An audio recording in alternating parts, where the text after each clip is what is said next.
Hello everyone. In this session we are going to discuss full wave rectifier. In the last session we had discussed regarding half wave rectifier where we are going to observe only the output during half wave of the input signal. The other half is going to get wasted. So in order to minimize that, we are going to use full wave rectifier. So this full wave rectifier are classified into two types. So in this session, we are going to learn types of full wave rectifiers, center tap full wave rectifier, and advantage, disadvantage of center tap full wave rectifier. Okay. So let me tell first of all, what is full wave rectification. So whenever you are going to get the output for both the half cycles of the input waveform, then this type of rectifier can be known as full wave rectifier. For the full cycle of the input waveform, this circuit is going to produce output, either positive or negative. For both the half cycles of the input AC waveform, it is going to give the output. Okay, so that's why we are naming it as the full wave rectifier. So these full wave rectifiers are classified into two types. They are center tap full wave rectifier and full wave bridge rectifier. Okay. So in full wave rectifier, the current flows through the load in the same direction for both half cycles of input AC voltage. Okay. In full wave rectifier, the current flows through the load in the same direction for both half cycles of input AC voltage. So same direction is nothing but it indicates a DC. Okay. So DC is nothing but doesn't change its direction, whose magnitude is going to remain constant, also direction is going to have a same direction. Okay. For both the cycles, that is half cycle and positive half and negative half, here the current flows through the load in the same direction. Okay. The commonly used full wave rectifier circuits are center tap full wave rectifier and bridge full wave rectifier. So in this session, we are going to learn center tap full wave rectifier. Okay. So here, in the case of center tap full wave rectifier, we are going to use only two diodes. Okay. So in the circuit construction, we need only two diodes, and these are connected to the opposite ends of the center tap secondary transformer as shown in the figure below. So the center tap is usually considered as the ground point or the zero voltage reference point. So here the circuit, once I will show the circuit here. If you observe the circuit diagram, once let me tell the circuit details. In order to rectify both the half cycles of the AC input, the two diodes are used in this circuit. See here, what are the two diodes? D1 and D2. Okay.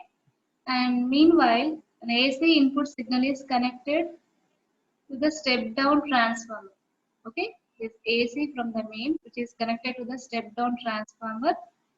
And if you observe the transformer, the secondary winding P1 and P2 is used with two diodes as that diode D1 utilizes the AC voltage appearing across the upper half of the secondary winding VSM. Okay, and first diode is going to utilize the AC voltage appearing across the upper half. That means here, the upper portion of the secondary winding. This is going to apply across the diode D1 for rectification. While diode D2 utilizes the lower half winding. Uh, the diode D2 is going to utilize the AC voltage which is going to appear across this lower half of the secondary winding. Okay, so here, so in other words, what we can tell means The diode D1 utilizes the AC voltage appearing across the upper half of the secondary winding for rectification, while the diode D2 utilizes the lower half winding of the lower half of the secondary winding for rectification purpose. Next, coming to the see here, other than this, what we have, and here a load resistor is connected between center tap of the secondary winding as well as this outside. See here, this is connected between the point A as well as the center tap connection. See here, the output is taken across this load resistance RL.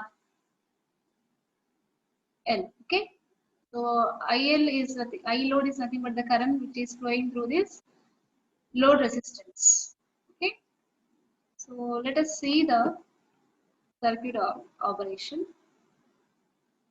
So as shown in the above figure, the AC signal is an AC input is applied to the primary coils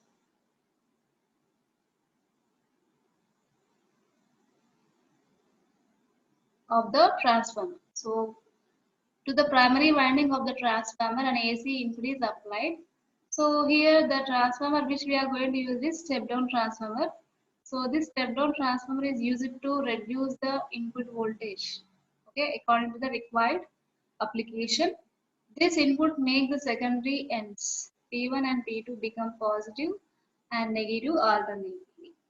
So whatever we are going to connect the input, so it makes the secondary winding ends. It makes the secondary windings end P1 and P2. Okay,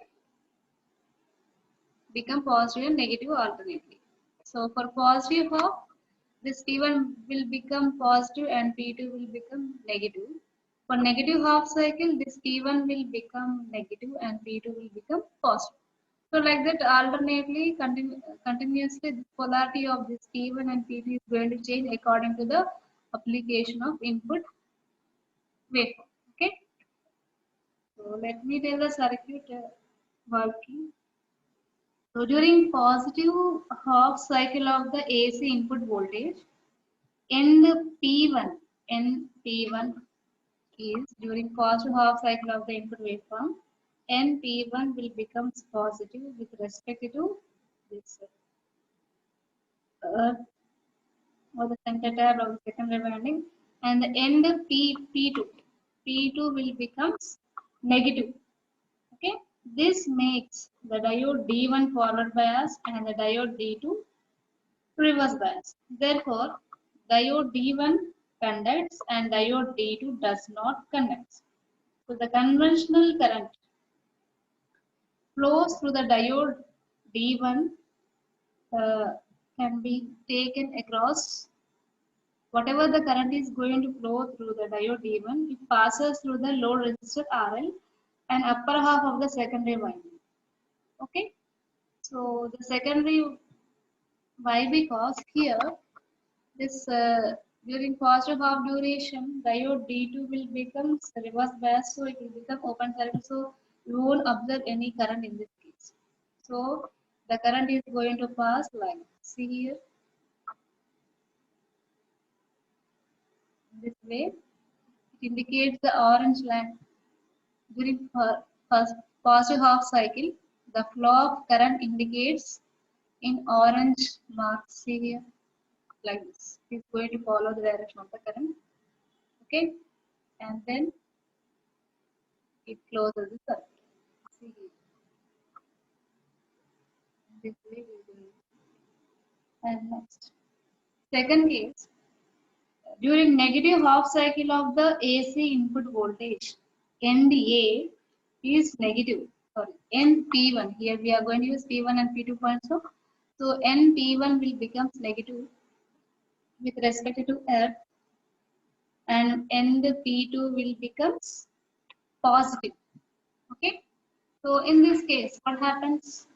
This makes the diode D1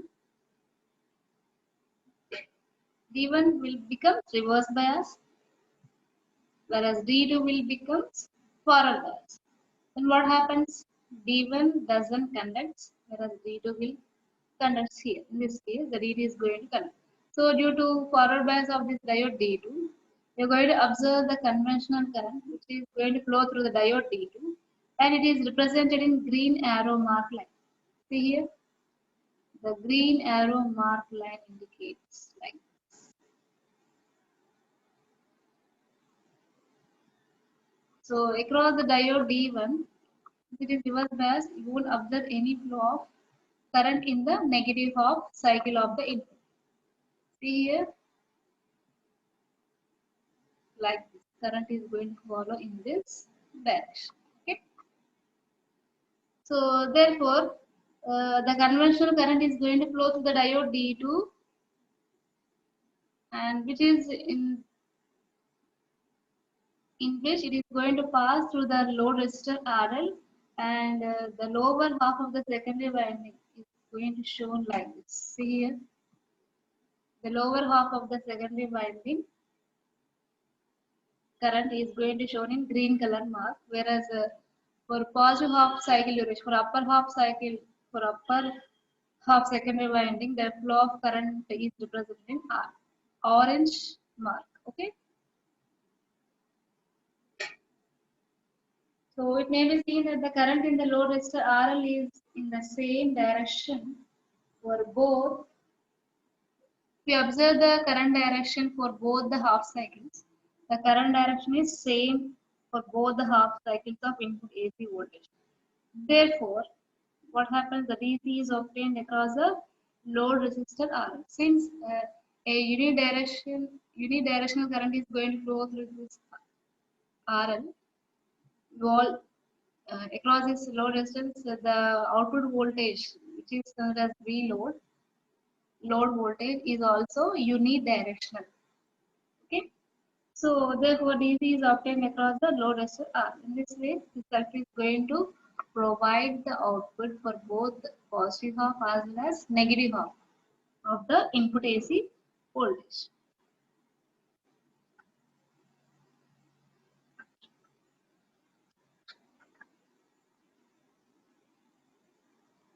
So once I will repeat this. This gives the input and output waveforms of the given generator waveform.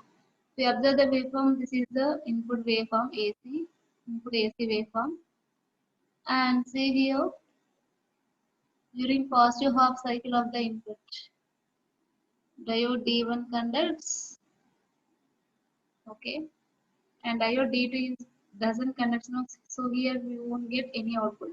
That's why it is representing like this. And next, during the negative half cycle of the input, diode D1 will become reverse bias and diode D2 will become forward bias. So the output is due to diode D2. So here we are going to get output. So finally, the output of this Cenotaph waveform, Cenotaph full wave rectifier, can be treated as the sum of these two currents, I1 and I2. So combine these two, we'll get the output for both the half cycles. So the total output of this Cenotaph full wave rectifier is the combination of the output of both the diodes D1 and D2. So it is as we are going to consider the current due to flow of D1 as well as due to flow of diode D2. Combining these two, we'll get the output in this way. That means where the output is available for each and every half cycle of the input. For positive half and for negative half, we are going to get the output. Okay. So we observe the direction. See here, input waveform is going to have two directions, positive direction and negative direction, whereas output waveform you are going to have the same direction, that is a unique direction, only positive direction we are going to get. This is nothing but a DC value.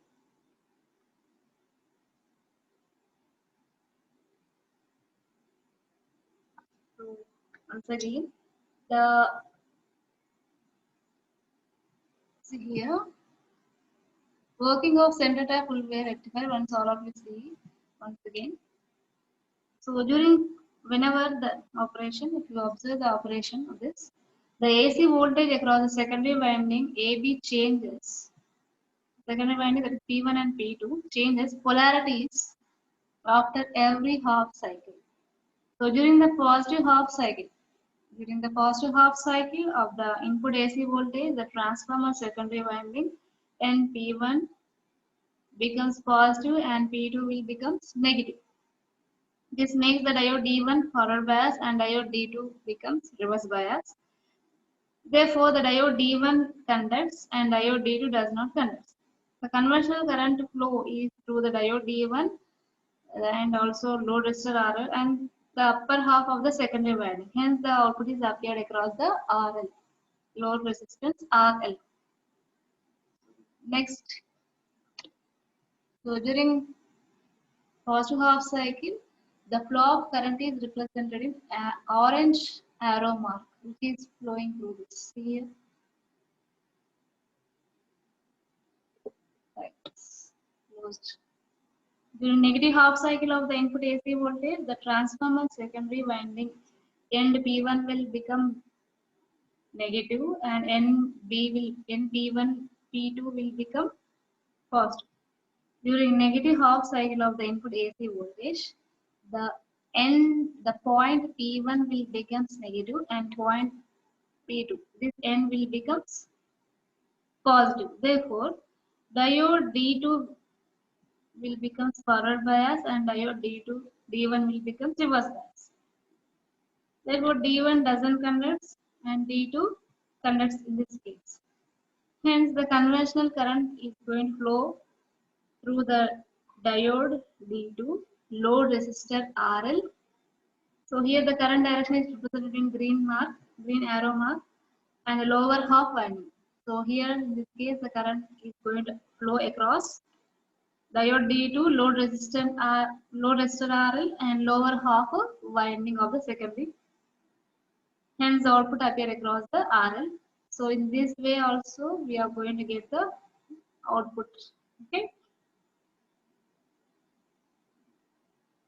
Next, coming to the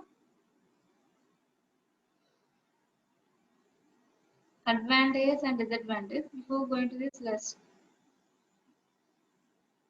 go through this once again. Output waveforms and input waveforms.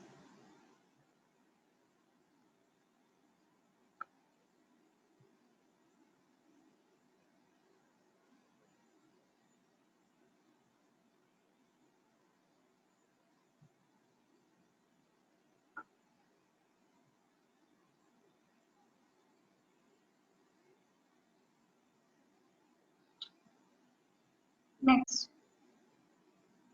coming to the advantage of center tap full wave rectifier. The rectification efficiency is twice than that of a half wave rectifier. So if we observe the efficiency of half wave rectifier in the previous session, we have got 40.6%, and now here in this case the efficiency is twice that of the half wave rectifier. What is that? 81.6%. The DC output voltage and the DC load current values are twice than that of the half wave rectifier. So whatever we are going to get the values of DC output voltage and DC load current in the half wave rectifier circuit, we are going to get the double values in this case. Okay, and the ripple factor is also very less compared to half wave rectifier. So in the half wave rectifier, the ripple factor is 1.21. So here the ripple factor is reduced. It is less. That is 0.48. Since the ripple factor is less, here we are going to observe less AC ripples in the output of the rectifier circuit, output of the center tap full wave rectifier circuit. Okay. Next,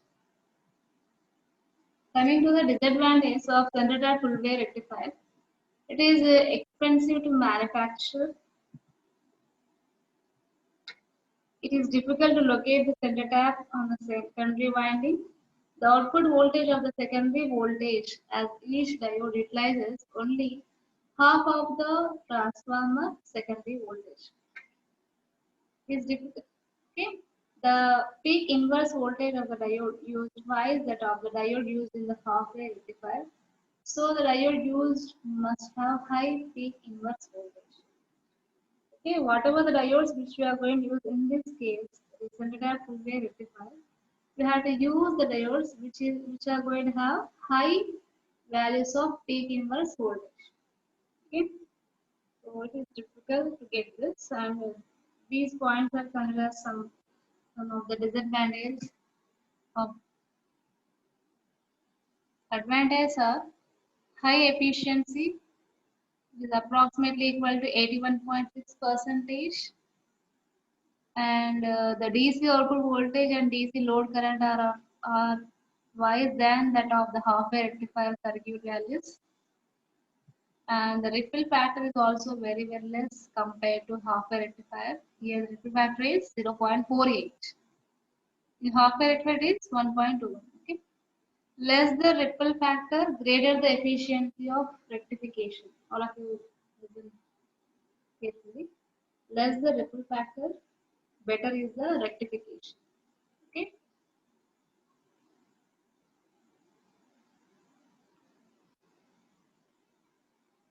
Coming to disadvantage, it is expensive to manufacture. The output voltage of a secondary winding,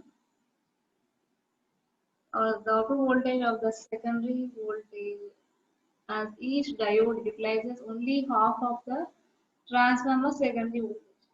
So it is also a disadvantage because whatever the output voltage is applied across the secondary winding, from that only half of the voltage is going to utilized by the diode. Okay, so it is difficult to locate the center on the secondary winding for tapping purpose. Exactly, we need to find the center point on the secondary winding for tapping purpose. So if the center point is going to dislocated, what happens? We won't get the symmetry in the waveform.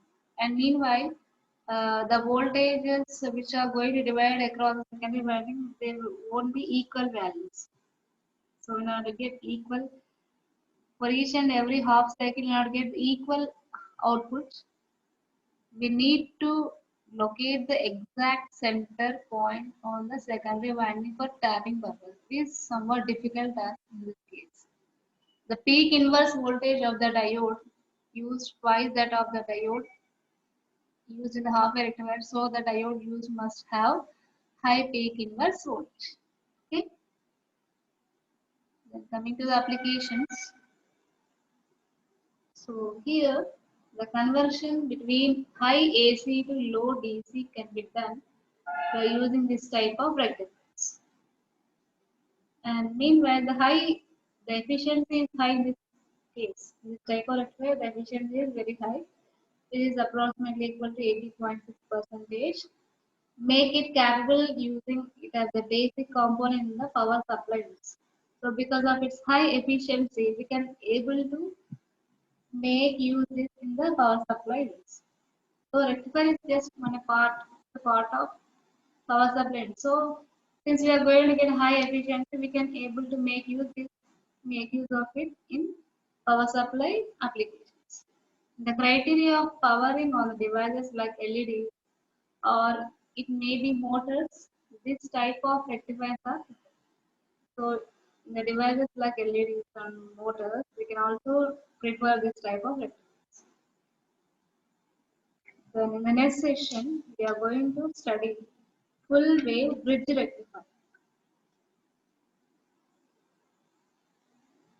So why we are going to move to another full wave rectifier?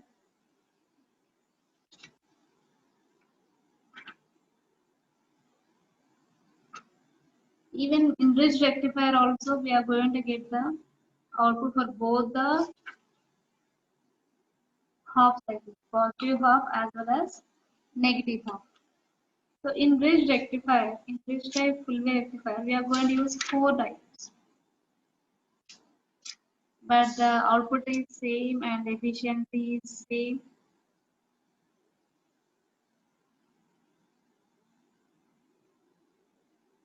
And here,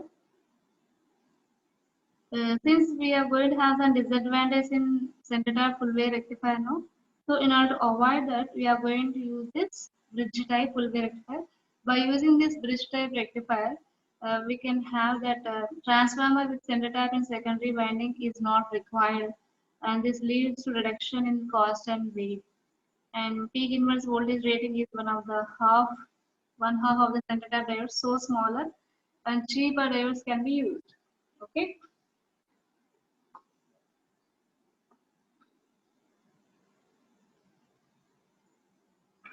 Coming session, I will discuss.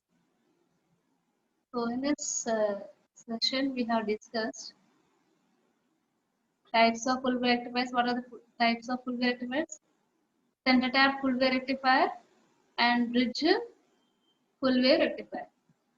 So in this, out of these two, in this session, we have learned center tap full wave rectifier circuit construction, circuit details, and working of this full wave rectifier input and output waveforms, advantage, disadvantage, and also applications. Okay. So have a look once more on this slide.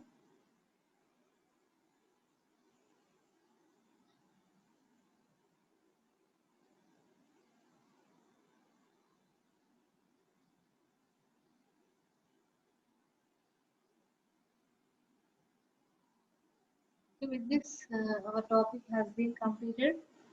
The next session we'll discuss bridge rectifier circuit. Okay. This I am going to stop my session. Thank you one and all.